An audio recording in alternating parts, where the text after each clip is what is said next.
Apple hospital में कल admit हुई थी। एप्पल हॉस्पिटल में वो कैसे सीरियस है तो परिवार वालों को पता नहीं। आई थी एकदम बिल्कुल ठीक थी, कोई बीमारी भी नहीं थी, किसी तरह की कोई उसके कोई और डिजीज नहीं थी। सिंपली वो चेक करवाने के लिए एप्पल हॉस्पिटल में आए थे, वहाँ उन्होंने भर्ती भी करवा दिया। एकाएक जैसे ही उसकी तबीयत बिगड़ी तो स्वयं के हॉस्पिटल के डॉक्टर ने कहा कि तबीयत बहुत ज़्यादा खराब होगी। वो पेशेंट को लेकर मित्तल हॉस्पिटल में आए। मित्तल हॉस्पिटल में जैसे ही आए वो कविता, उस समय शरीर उसका शांत हो गया था। उन्होंने CPR देने की कोशिश की, लेकिन उसके बाद में वापस वो जिंदा नहीं हो सकी। लगातार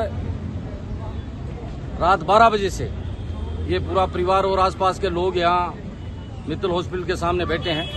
ये जिम्मेदारी एप्पल हॉस्पिटल के डॉक्टर और उसके प्रशासन की भी बनती थी कि जितने भी लोग जो मृतक के परिवार के व्यक्ति बैठे थे उनसे मिलते, बैठ के बात करते, उनसे कहते कि भाई इस समस्या से ये लेडीज खत्म हुई। लेकिन दिन के 12 बजे से लेकर रात का 12 बजे का 24 घंटे के 12 घंटे का समय हो गया। उसके उपरांत भी अब तक न तो परिवार के लोगों से वो मिले, न उनसे बात की, चर्चा की। परिवार के लोग मृतक का शरीर डीप फ्रीज में लेकर मित्तल हॉस्पिटल के सामने बैठे हैं।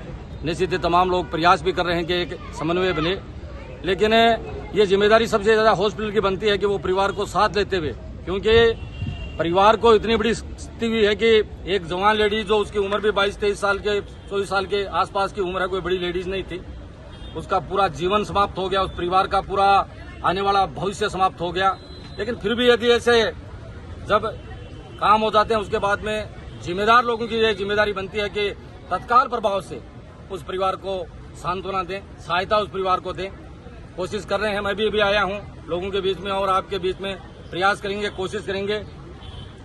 बहन तो हमारे बीच नहीं रही है, लेकिन उसके परिवार को हम न्याय दिलाएं, इसके लिए हम प्रयास करेंगे।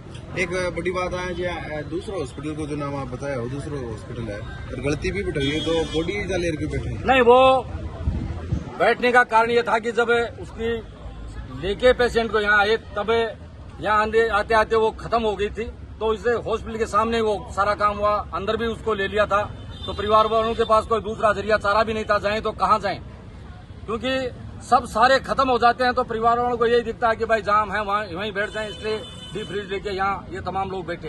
परिवार मांग के कर रहे हैं, मांग की तो अभी चर्चा चल रही है। परिवार के लोग और कई लोग आसपास के लोग जो उनके साथ हैं रात से, वो चर्चा इस बात की कर रहे हैं, कई चीजें पे हो रहा है। विशेष तौर से परिवार की बड़ी इच्छा ये है कि कैसे ये लेडीज खत्म हुई उसका मुकदमा पुलिस करे, मुकदमे के बाद पोस्टमार्टम करवाएं, इसका सारी चीज का खुलासा हो जाएगा। क्योंकि ऐसे पता नहीं चलता कि कैसे ये लेडीज खत्म हुई। तो परिवार वालों की प्रथम दृष्टया जो मुझे नजर आया मांग वो ये है कि भाई पहले मुकदमा दर्ज कराया जाए और उसके बाद में इसका पोस्टमार्टम करा के उसके बाद सारी बातें। थोड़े गहमा गहमे देखिए, प्रशासन हो, पुलिस हो गया, लोग तो पुलिस का काम तो देखो ऐसे चलता रहता है। पुलिस तो अपना काम करती रहती है। ऐसे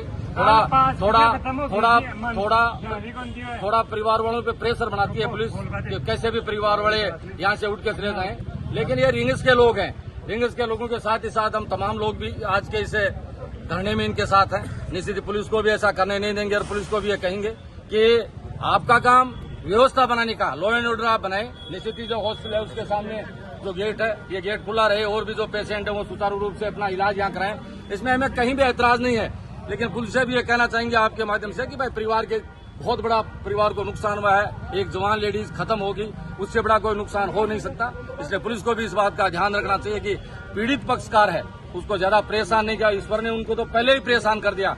इसलिए इस बात के लिए भी हम कहना चाहेंगे पुलिस को दखलंदाजी, सिर्फ लॉ एंड ऑर्डर अपना बनाए। यदि कानून का कोई उल्लंघन करता है तो पुलिस ऐसे मामलों में समझाइश कर सकती है। उनका काम समझाइश का है, न कि व्यवधान करने का काम पुलिस का। ठीक है। परिवार का कौन है?